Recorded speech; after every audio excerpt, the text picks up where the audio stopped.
नमस्कार दोस्तों, मैं फिर आप लोग के समक्ष एक नया वीडियो लेकर आया हूँ। और आज का जो क्लास होगा काफ़ी इम्पोर्टेंट है, आप लोग गौर से सुनेंगे। और जो भी आप लोग देख रहे हैं ना, इस वीडियो को स्किप मत कीजिएगा, क्योंकि आज का जो ये वीडियो आप जो देख रहे हैं लगभग 10 से 15 मिनट का ये वीडियो होगा, काफ़ी इंटरेस्टिंग होगा, काफ़ी ज्ञान होगा। तो चलिए, हम लोग आज नया टॉपिक होगा, क्योंकि इतिहास भी इस चैनल पे पढ़ाया जा रहा है, क्योंकि बहुत सारा सब्जेक्ट इस चैनल पर दिया जा रहा है। तो इसी कड़ी में मैंने मध्यकालीन भारत का इतिहास पढ़ रहे हैं दोस्तों। इतिहास को हम लोग 3 कालखंड में अध्ययन के अनुसार मैंने इसको तैयार किया था। एक प्राचीन इतिहास, एक मध्यकालीन इतिहास, एक आधुनिक इतिहास और एक विश्व इतिहास के भी संदर्भ में हम लोग देखेंगे दोस्तों। इसी में हम लोग प्राचीन इतिहास के अंतर्गत लगभग अभी 3-4 वीडियो बनाए हैं, जाके देखिए, बहुत इंटरेस्टिंग है, बहुत इसमें आपको एक आधारभूत समझ में आएगा दोस्तों। मगर कुछ बच्चे का आया सर एक मध्यकालीन भारत का इतिहास का भी एक वीडियो स्टार्ट कीजिए, एक सीरीज स्टार्ट कीजिए। इसी सिलसिला में दोस्तों मैंने एक मध्यकालीन भारत का इतिहास को भी एक साथ साथ पैरेलली फिर कुछ दिनों में, यानी कुछ दिनों में नहीं, कुछ समय में मेरा अगला जो एक सीरीज बनेगा ना, वो आधुनिक भारत का इतिहास का भी बनेगा। तो तीनों पैरेलली चलेगा।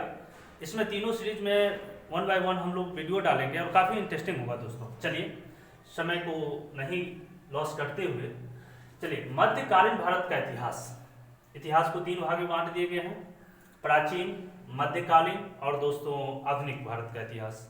इसी सिलसिला में मध्यकालीन भारत का इतिहास अध्ययन की सुविधा के अनुसार मैंने सभी को, जिस तरह से पूरे इतिहास को अध्ययन की सुविधा के अनुसार 3 भाग में बांटा, उसी तरह से मध्यकालीन भारत को भी अपने अध्ययन के हिसाब से उसको अच्छे आधारभूत समझने के कारण मैंने मध्यकालीन इतिहास को 3 भाग में बांट दिया गया। देखिए, तो पहले हम लोग समझेंगे मध्यकालीन भारत का इतिहास जो स्टार्ट होता है ना, वो 712 एडी से लेके 1707 एडी के बीच में के मध्य में जो भी घटना घटा है, वो टोटल का टोटल मध्यकालीन भारत के इतिहास को कैटेगरी में रख दिया गया, उसके ग्रुप में रख दिया गया। और फिर उसे पुनः 3 भाग में हम लोग बांटते हैं। तो दिल्ली सल्तनत के पूर्व, क्योंकि दिल्ली सल्तनत हम लोग सभी बच्चे जानते होंगे, दिल्ली सल्तनत और मुगल साम्राज्य, इससे पहले की घटना जो हुआ था ना, 712 से लेकर 1206 लगभग 500 साल की घटना के बीच की भी अध्ययन हम लोग करेंगे। इस घटना को कहा गया है दिल्ली सल्तनत के पूर्व, क्योंकि 1206 ईस्वी में दिल्ली सल्तनत की स्थापना होती है दोस्तों। तो 1206 से पहले और 712 एडी के पहले, यानी दोनों के बीच में जो घटना घटा ना, उसको दिल्ली सल्तनत की पूर्व की घटना कहा गया है। उसको मध्यकालीन की एक भाग ये कहा गया है। फिर 1206 से लेकर 1526 के बीच में लगभग 320 साल की जो घटना घटा है ना, उसको दिल्ली सल्तनत, काफी इंपॉर्टेंट है, हर एक एग्जामिनेशन के लिए 1-2 क्वेश्चन यहाँ से उठाया जाता है दोस्तों। फिर मुगल साम्राज्य 1226 से लेकर 1707 के बीच में जो भी घटना घटा है ना, उसको मुगल साम्राज्य के अंतर्गत रख दिया गया। उसमें ढेर सारा शासक आते हैं, अपना काम करते हैं, उसको भी 1 बाय 1 हमको देखेंगे। सभी पे एक बहुत इंपॉर्टेंट वीडियो बनेगा। जैसे बाबर की बात करेंगे तो इसका 2 से 3 वीडियो बनेगा दोस्तों। हुमायूं पर 2 से 3 वीडियो बनेगा, काफी इंटरेस्टिंग होने वाला है दोस्तों। चलिए, तो अब आइए दिल्ली सल्तनत के पूर्व लगभग 712 से लेकर 1216 के बीच में जो घटना घटा है, वह लगभग इंपॉर्टेंट जो हमारे लिए है मध्यकालीन भारतीय इतिहास का स्रोत। हम लोग जो मध्यकालीन इतिहास पढ़ते हैं दोस्तों, उसका स्रोत क्या है, किस आधार पर हम लोग इसको कैटेगराइज किए गए हैं, तो मध्यकालीन भारत के स्रोत पढ़ेंगे। इस्लाम धर्म का उदय एवं भारत में आगमन, इस्लाम धर्म का उदय कैसे हुआ, इसका प्रवर्तक कौन थे, और भारत में इसका आगमन कैसे हुआ, भारत में इस्लाम धर्म का उदय कैसे हुआ, उसके बारे में जानेंगे। काफी विस्तृत वीडियो बनेगा। अरबों द्वारा सिंध की विजय, अरब पहले भारत पे कहा गया, भारत पे इस्लाम का सबसे पहले आक्रमण किनके द्वारा होता है, तो अरबों के द्वारा होता है। तो अरबों द्वारा सिंध की विजय या भारत की विजय, दोनों कह सकते हैं, भारत की विजय किया गया। इसके बाद अरबों के बाद तुर्कों का आक्रमण से पूर्व भारतीय राजवंश क्या था, लास्ट में तुर्कों का भारत पर आक्रमण होता है, उससे पहले अरबों द्वारा सिंध के इस बीच में तुर्कों के आगमन से पूर्व भारतीय राजवंश था, जिसमें हम लोग राष्ट्रकूट के बारे में पढ़ेंगे, पल्लव वंश के बारे में पढ़ेंगे, साथ ही साथ इसको हम पढ़ेंगे दोस्तों। तो हम लोग 712 से लेकर 1206 के बीच में जो भी चीज हमारे भारत में घटना घटी है इतिहास के कालखंड में, उसको हम लोग 1 बाय 1 पढ़ेंगे। इसके बाद दिल्ली सल्तनत 1206 से लेकर 1526। 1206 में गुलाम वंश या ईस्वी को भारत दिल्ली सल्तनत के अंतर्गत लगभग 5 वंश हुआ है दोस्तों। 5 वंश काफी महत्वपूर्ण है और 1 बाय 1 सभी वंश का हम लोग पूछेंगे, जानेंगे। गुलाम वंश का संस्थापक कौन था, इसका प्रथम शासक कौन था, अंतिम शासक कौन था, इसमें महत्वपूर्ण राजा हुए हैं, महत्वपूर्ण शासक हुए हैं, उनके द्वारा किया गया कार्य के बारे में समझेंगे दोस्तों। फिर गुलाम वंश या ममलूक वंश एक ही नाम है। और दिल्ली सल्तनत, जो गुलाम वंश की जो स्थापना किया गया था वही दिल्ली सल्तनत का भी स्थापना करते हैं। गुलाम वंश का कभी कभी कालखंड पूछ दिया जाता है। 1206 से लेकर 1290 एडी के बीच जो होता है वो गुलाम वंश के शासक होते हैं। फिर 1290 से लेकर 1320 खिलजी वंश आते हैं। 1320 से लेकर 1414 एडी के बीच तुगलक वंश आते हैं। 1414 से लेकर 1451 के बीच में सैयद वंश आते हैं। 1451 से लेकर 1526 एडी के बीच में लोधी वंश आते हैं। लोधी वंश का जो अंतिम शासक होते हैं इब्राहिम लोधी। इब्राहिम लोधी को क्या करते हैं, बाबर जो मुगल साम्राज्य का संस्थापक होता है उसकी दोनों के बीच में युद्ध होता है, पानीपत की प्रथम युद्ध 1526 में, और हरा के लोधी वंश को खत्म करके दिल्ली में या भारत में मुगल साम्राज्य की स्थापना करते हैं। तो यहाँ पर हम लोग ये देखेंगे। साथ साथ जब ये दिल्ली में यानी कह सकते हैं उत्तर भारत में ये सब वंश चल रहा था, उसी समय दक्षिण भारत में विजयनगर साम्राज्य चल रहा था, बहमनी साम्राज्य चल रहा था। ये भी हमारे इतिहास के कालखंड में, मध्यकालीन इतिहास के कालखंड में ये दोनों जो साम्राज्य काफी महत्वपूर्ण है। किसी भी एग्जामिनेशन में यहाँ से कुछ क्वेश्चन पूछा जाता है। विजयनगर की स्थापना, साम्राज्य की स्थापना किसने किया था। इसके बाद बहमनी साम्राज्य, तो विजयनगर साम्राज्य का जो स्थापना होता है 1326 से लेकर 1649 ईस्वी में इसकी खत्म हो जाती है। फिर बहमनी साम्राज्य आते हैं 1347 से लेकर 1687 में इसकी खत्म हो जाती है।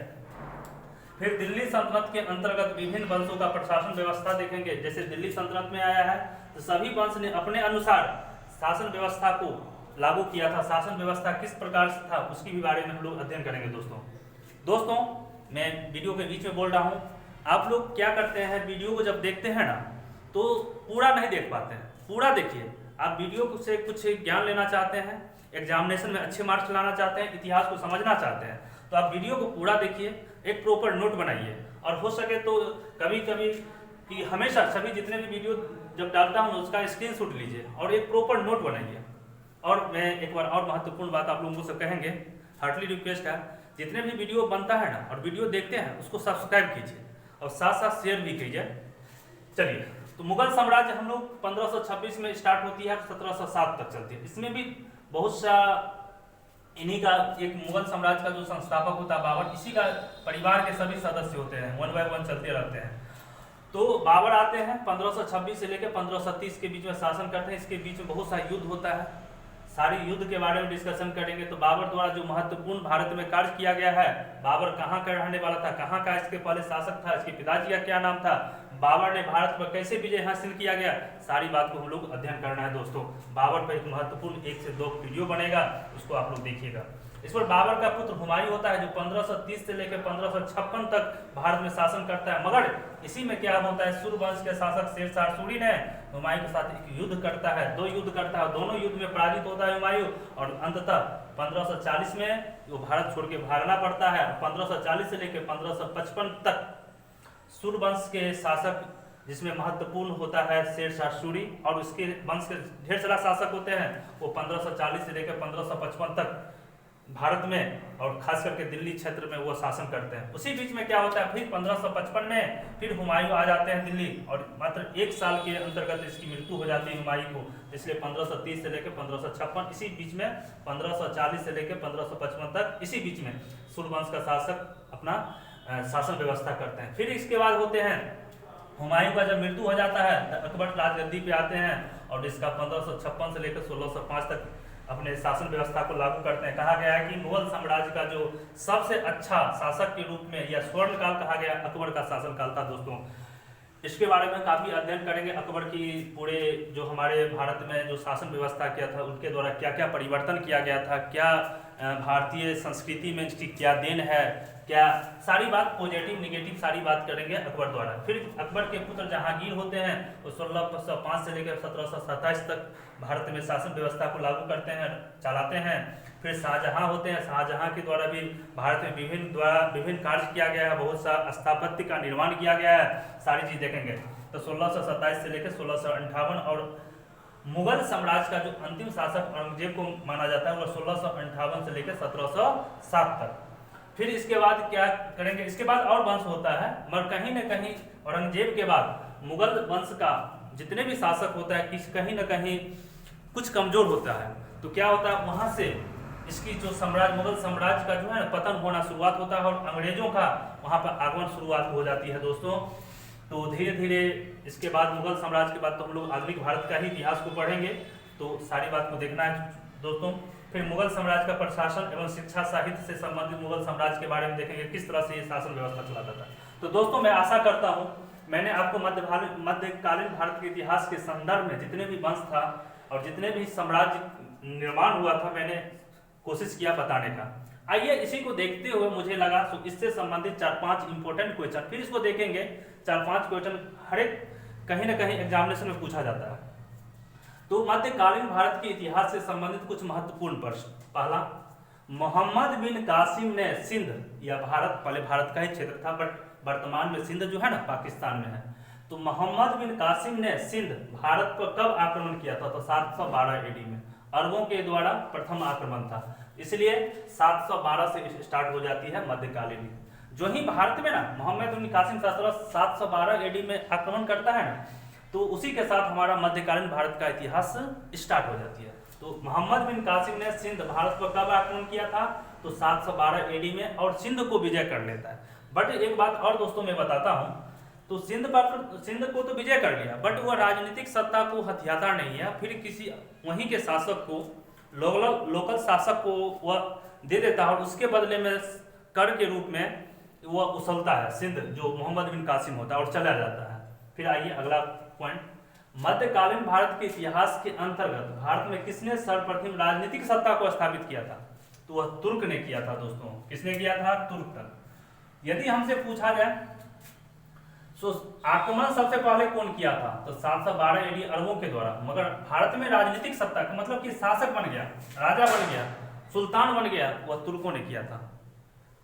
तीसरा क्वेश्चन, किसने 1206 AD में भारत में दिल्ली सल्तनत के साथ साथ गुलाम वंश की स्थापना किया था? तो कुतुबुद्दीन ऐबक। कुतुबुद्दीन ऐबक ने दिल्ली सल्तनत के साथ साथ भारत में गुलाम वंश की भी स्थापना किया था। कब किया था? 1206 में। यहाँ 2-3 क्वेश्चन है, पूछा जाएगा।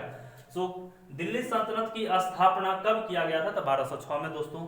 ठीक, दिल्ली सल्तनत की स्थापना किसने किया था? तो कुतुबुद्दीन ऐबक होगा दोस्तों। गुलाम वंश की स्थापना किसने किया था? तो कुतुबुद्दीन ऐबक होगा दोस्तों। तो सारी बात आपको समझ में आ गया होगा। मैं इस तरह से क्वेश्चन को सजाया हूं जो इससे 2-3 क्वेश्चन आपको बाहर निकल जाए। कब और किसने लोदी वंश के अंतिम शासक इब्राहिम लोदी के साथ साथ दिल्ली सल्तनत को अंत कर दिया था? क्वेश्चन समझिए, कब और किसने लोदी वंश के अंतिम शासक इब्राहिम लोदी के साथ साथ दिल्ली सल्तनत को अंत कर दिया था? तो 1526 ईस्वी में पानीपत का प्रथम युद्ध होता है, उसमें बाबर ने दिल्ली सल्तनत को भी खत्म करता है और जो दिल्ली सल्तनत को भी खत्म करता है और मुगल साम्राज्य की स्थापना करता है। साथ साथ दिल्ली सल्तनत का जो अंतिम वंश होता है लोदी वंश, उसको तो खत्म करता ही करता है, और लोदी वंश का भी अंतिम जो शासक होता है इब्राहिम लोदी, उसको भी मार दिया जाता है और इसी के साथ पूरा दिल्ली सल्तनत खत्म होती है और मुगल साम्राज्य की स्थापना हो जाती है। तो हम लोग अगला क्वेश्चन ये भी हो सकता है, मुगल साम्राज्य के संस्थापक कौन है? तो बाबर है दोस्तों। तो आशा करता हूं आप लोग सारी बात को समझ रहे होंगे। आइए एक और क्वेश्चन, मुगल साम्राज्य का अंतिम शासक औरंगजेब का मृत्यु कब हुआ था? तो 1707। ये भी यहाँ 2 क्वेश्चन है, औरंगजेब की मृत्यु कब हुई थी दोस्तों? तो हम कह सकते हैं 1707। मुगल साम्राज्य की मुगल वंश का अंतिम शासक पूछा जाए तो अलग होगा आंसर। मुगल वंश का अंतिम शासक कौन होगा? तो मेरा आंसर अलग होगा। आप लोगों को कमेंट बॉक्स में बताना है दोस्तों। तो मुगल वंश का अंतिम शासक कौन है? मगर मैं यहाँ से आपको मैं बताया हूँ मुगल साम्राज्य का अंतिम शासक कौन है? तो वो औरंगजेब होगा और उसकी मृत्यु कब हुआ था? 1707। दोस्तों मैं आशा करता हूं मैंने जितना भी ये मैंने बताया आपको अच्छी तरह से समझ में आ गया होगा। यदि नहीं समझ में आएगा तो फिर वीडियो को प्ले जाइए, फिर वीडियो को देखिए, बार बार देखिए। आशा करता हूं आपको सारी बात समझ में आ जाएगा। एक बात और बताएंगे 2 मिनट, जिस तरह मध्यकालीन भारतीय के इतिहास 712 से लेके 712 से लेकर 1707 के बीच को कंसीडर किया गया। तो एक सवाल उठ जाती है महत्वपूर्ण, सर इसी के बीच को क्यों लिया गया और फिर यहाँ 3 भाग में बांट दिया गया, ऐसा क्यों? तो दिल्ली सल्तनत के पूर्व 712 से लेकर 1206 तो क्या होता है, मोहम्मद बिन कासिम भारत में 712 ईस्वी में आक्रमण करता है, इसलिए स्टार्ट हो जाती है 712। और 1206 में दिल्ली सल्तनत की स्थापना होती है मोहम्मद बिन कुतुबुद्दीन ऐबक के द्वारा दिल्ली सल्तनत की स्थापना होती है, इसलिए इस घटना को कह दिया गया दिल्ली सल्तनत के पूर्व। और दिल्ली सल्तनत की स्थापना 1206 में होती है और 1526 ईस्वी में बाबर के द्वारा पानीपत की प्रथम युद्ध होता है और दिल्ली सल्तनत का अंत हो जाता है, इसलिए 1206 से लेकर 1526 के बीच में दिल्ली सल्तनत। और 1526 में मुगल साम्राज्य की स्थापना होती है और 1707 ईस्वी में औरंगजेब की मृत्यु हो जाती है। उसी के साथ 1526 से लेकर 1707 AD के बीच में मुगल साम्राज्य को रखा गया। दोस्तों, जहां मुझे लगा जहां तक विस्तृत रूप से इसको बताने की कोशिश किया, जब मैंने आपको बताया, मैंने बहुत सा बात आपको इसमें लिखा हुआ भी नहीं बताया हूं, उसको क्या कीजिएगा, प्रॉपर एक नोट बना लीजिएगा। फिर अंत में इस चैनल को सब्सक्राइब कीजिए और शेयर कीजिए। अगला जो इसी कड़ी में मध्यकालीन भारत के इतिहास में ये पहला वीडियो था। दूसरा वीडियो बहुत जल्दी नेक्स्ट वीडियो जो आएगा मध्यकालीन भारतीय इतिहास का स्रोत, यानी हम लोग इतने बड़े क्या कहते हैं मध्यकालीन इतिहास जो पढ़ेंगे तो वो इतने जो इतिहास आया, कहाँ से आया, किस पुस्तक की है, किसकी देन है, टोटल चीज हमको मध्यकालीन भारतीय इतिहास का स्रोत पढ़ना है। जो कि आगे वाला ये जो कोई वीडियो बनेगा काफी इंपॉर्टेंट बनेगा, पार्ट 2 बनेगा, उसको देखना मत भूलिएगा। दोस्तों, अंत तक वीडियो आपने देखा, बहुत बहुत धन्यवाद। Thank you very much.